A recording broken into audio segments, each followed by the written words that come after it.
ขอเชิญหมายเลข9นางนู่วงศาลอยเยียเป็นคนเลือกคำถามก่อนผู้ทำอิฐและตอบคำถาม要领导他家顿菜这个饶是对抓莫弄白点弄风沙老下老么我呢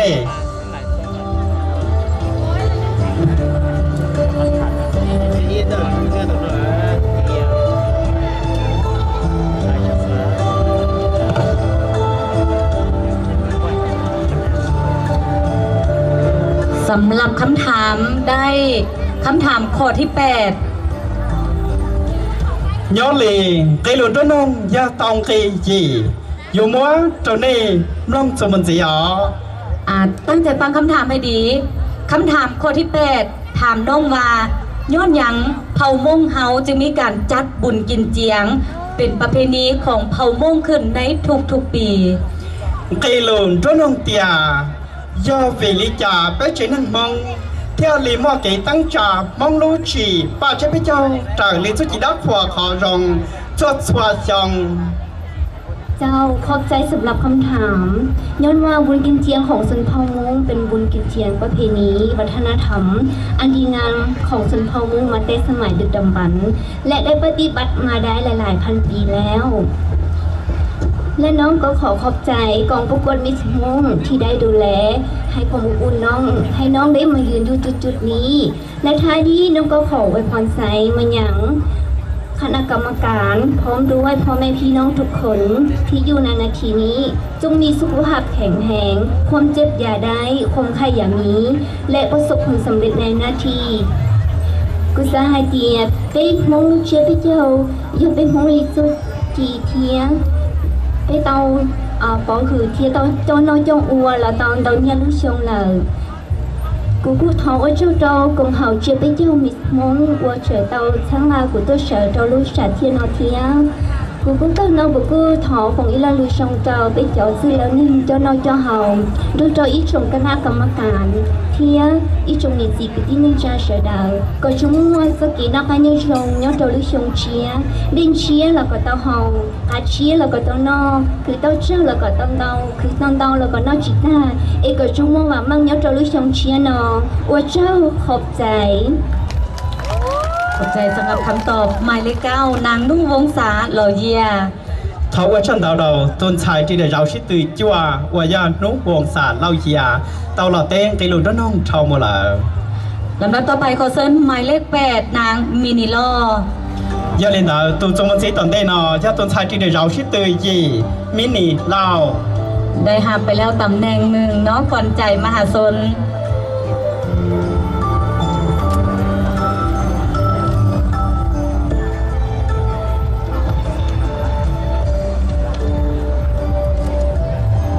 สำหรับมินิโลได้คำถามข้อที่10nhớ lên tuần chạy mini lao do tàu đài cây lúa shít từ ก่านะคำถามถามว่าน้องคิดว่าจะมีวิธีใดเพื่อปลุกระดมเยาวชนและสาวหนุ่มให้ใช้เวลาว่างให้เป็นประโยชน์ต่อตนเองและสังคมcây lúaน้องเตียก็ใช้tuần chạyสาลิจ่าซื้อเที่ยวลียวนก็หูกับเป็ดจะมีตัวมีหนัวจะต้นใส่ลัวชีลูชีหาป้อนงกีต่ออยู่ตุกเข่งเทียป้าเจ้าชีเน่งขอบใจสำหรับคำถามก่อนอื่นน้องก็ขอเฮียนมายังการนำทุกท่านที่เข้าร่วมแสดงความนับถือมายังคณะกรรมการและคณะผู้จัดหักแพงมายังพ่อแม่พี่น้องหมู่เพื่อนทุกคนเพื่อเป็นการรับปลุกระดมให้สาวนุ่มและเยาวชนใช้เวลาว่างให้เป็นประโยชน์น้องคิดว่าเขาผู้ที่เป็นพ่อแม่เป็นอ้ายเอื้อยควรสนับสนุนเขาเจ้าเข้าร่วมกิจกรรมต่างๆของสังคม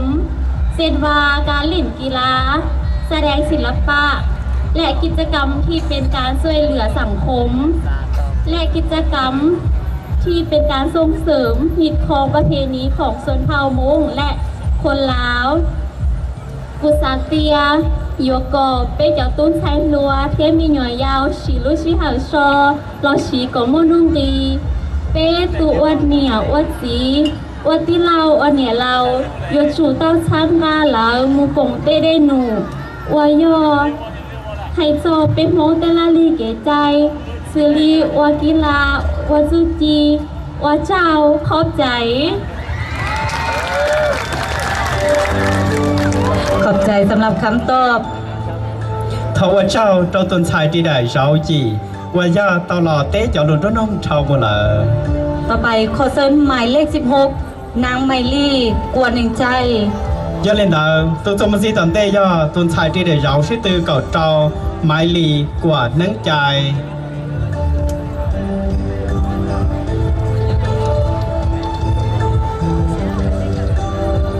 การตอบคำถามเป็นการแสดงความสามารถไว้ที่ปฏิพันธ์คณะกรรมการก็พิจารณาทั้งจากผู้พางหน้าตาบุคลิกภาพ และก็การตอบคำถาม ได้คำถามข้อที่ 9 ย่าเล่นดาวเต้าด่านตีลูชิตตือน้องย่าจิวาน่ะ ตอนคำถามดีๆเนาะคำถามถามว่า น้องคิดว่าจะมีวิธีใด เพื่อเฮ็ดให้สาวหนุ่มมงบ่ลืมประเพณีของมง เกลูน้องเตียก็สาลีจาเทโยว่าเจ้าเป็นเจ้าต้นชายหลัวมองจีนนอกาเจ้ามองลีจุจี ขอบใจสำหรับคำถาม น้องคิดว่าเขาควรสนับสนุนให้ซองนุ่มมงเขาเฮียนประเพณีมงโดยการเปิดศูนย์ฝึกอบรมเกี่ยวกับประเพณีมงสิสอนเฮียนฮู้เกี่ยวกับเครื่องดนตรีและกีฬาที่เป็นเอกลักษณ์ของเผ่ามงและในทุกๆปีของบุญกินเจียง ควรจัดกิจกรรม แข่งขันเซนแข่งขันเป่าแคนแข่งขันขับลำและอื่นๆซึ่งการเฮ็ดแบบนี้ก็จะเฮ็ดให้เซานุ่มมงหันมาเฮียนฮู้ประเพณีของเผ่ามงหลายขึ้นกุศลเตีย有主操ต้นไทรโลมงเกิดจุจีมงสือลีที่เจเกิดเทียจอมงเตจุจีเกิดเป้าจอมงเตชัวปันรัวเทียนอเพเจ้ายัดเจ้าชุดสวยชง有主莫เตเดหนูชีตือสือลีชีตือชัวกังชีตือไฮกือเจียเทียหรืออย่าชันเจ้าย่าไฮเตียวว่าเตาลีนอเจลีอยู่ที่เตาเจ้าต้นไทรรวมมงรอเก่าเป็นมงลีสุจีจงดวงกูโอ้เจ้าขอบใจ แต่ละคำตอบก็เป็นได้ใจผู้ชมไปเต็มๆเลย จิตาเล่นดาวซื้อกูเตะเจ้าเชียร์เจ้าพังชื่อตัวเท่าได้เชียร์ที่หันนะ ต่อไปขอเซิญหมายเลข 17 นางมณิลินยงลู่ ย่าเล่นดาวตัวจมันเสียต้นชายที่ได้เจ้าชื่อตือเก่าชาโมโนเบเตียมันเนลีจองหนู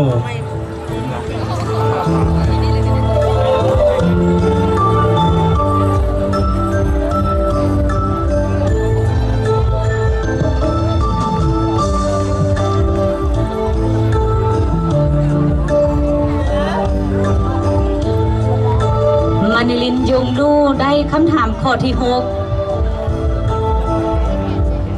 คำถามถามว่า เป้าหมายอันสูงสุดในชีวิตของน้องแม่นหยัง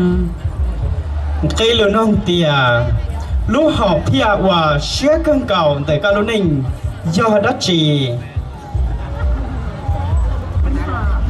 เป้าหมายอันสูงสุดในชีวิตของน้องแมน การได้เป็นนักธุรกิจและนักออกแบบที่ประสบผลสำเร็จและได้ช่วยเหลือคนทุกข์ยาก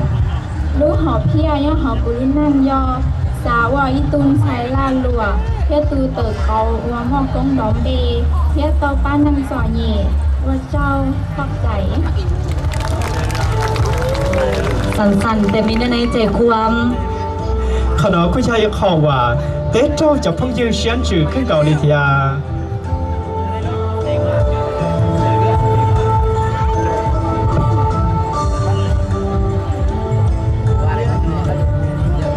จากหมายเลข 17 มานิลินยงนู่ต่อไปขอเซิญหมายเลข 12 นางแสงทองโซตุกี ย่าเล่นดาวจมันเสียตอนเตะยาต้นชายที่ได้เจ้าชื่อตือเก่าอโมโนเบเตียแสงทองซอตุกียอ เลือกคำถามมาเป็นทีเรียบร้อยแล้ว ตอนนี้สมาธิเท่านั้นสำคัญที่สุดสำหรับผู้เข้าประกวดแต่ละคน ฟังคำถามเพื่อที่จะคิดคำตอบให้ได้ถึกใจคณะกรรมการที่สุด ย่าเล่นดาวตาชิโนยมป้าหล่อเต้นเกลูนโรน้องจมันสีแค่นั้น ตอนนี้ได้มาแล้วเป็นคำถามหมายเลข 5 ฟังดีๆเนาะคำถามข้อที่ 5 ถามว่า ในความคิดของน้องสิ่งที่สำคัญที่สุดในชีวิตของคนเฮาแม่นหยังและย้อนหยัง cây lùn trốn hông tìa có xa lê trả sư dạ hòa chẳng chẳng chạp là trò bé chế nâng mong do đất chỉ thia do vì đi trả ขอบใจสำหรับคำถาม น้องคิดว่าสิ่งที่สำคัญที่สุดสำหรับคนเฮาแม่นการที่มีสุขภาพที่แข็งแรงย้อนว่าถึงจะมีเฮาก็จะมีการศึกษาสูงปานใดจะมีเงินค้ำหลายปานใดก็ตาม แต่ถ้าสุขภาพเฮาบ่อำนวยเฮาก็จะบ่สามารถเฮ็ดหยังได้อุตสาหให้เตียอย่าว่าจังจังชัดลางแต่เป็ดที่นั่นย่อเก๋นอกกะเฮาหูเที่ยวมูรู้ได้ชาวขอvì hệ tia giờ bé giờ mua cái cầu xía lò trà mua nhiêu bao nhiêu bao lì trà tí gì giờ bé chỉ mua lúc đây sao mà khó bé giờ giờ qua đây chỉ to cái lì bé lúc xía xả qua traoขอบใจ เข้าใจคำตอบจากหมายเลข 12 เขาsẽ đợi bơ tê bố trò tụt xài đi để rau sĩ tư cỏ qua do tàu tế mua là đó ผ่านไปแล้ว 5 คน ตอนนี้ขอเชิญหมายเลข 13 นางปากูเซ็ง cho nên đó tôi cho mình dễ do tụt xài đi để rau sĩ tư cỏ bê ba cú sành chênh เป็นเวลานาทีที่กดดัน cô cho ít học hòa chọn xài con chua sĩ cái bộ bản sự là tiếp theo nữa không dừng sẽ đợi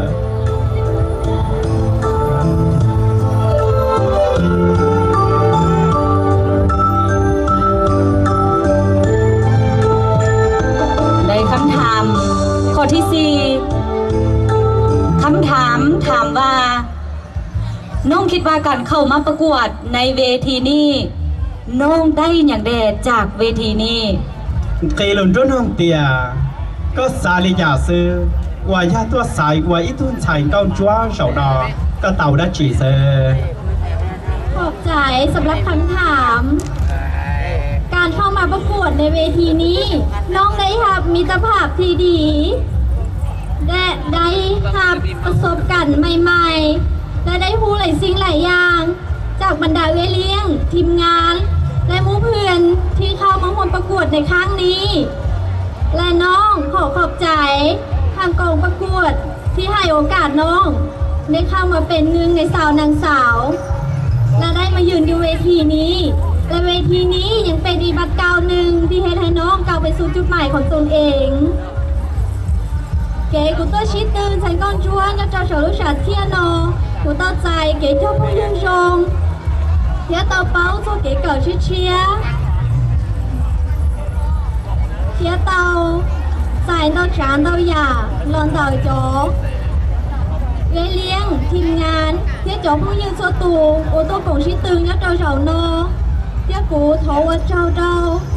con hậu chưa biết cho cũng phát cuộn của tao muốn lui trả trong trao phủ tao lấy hồi ít phương thành con chúa trong tận năng cầu lên xài nô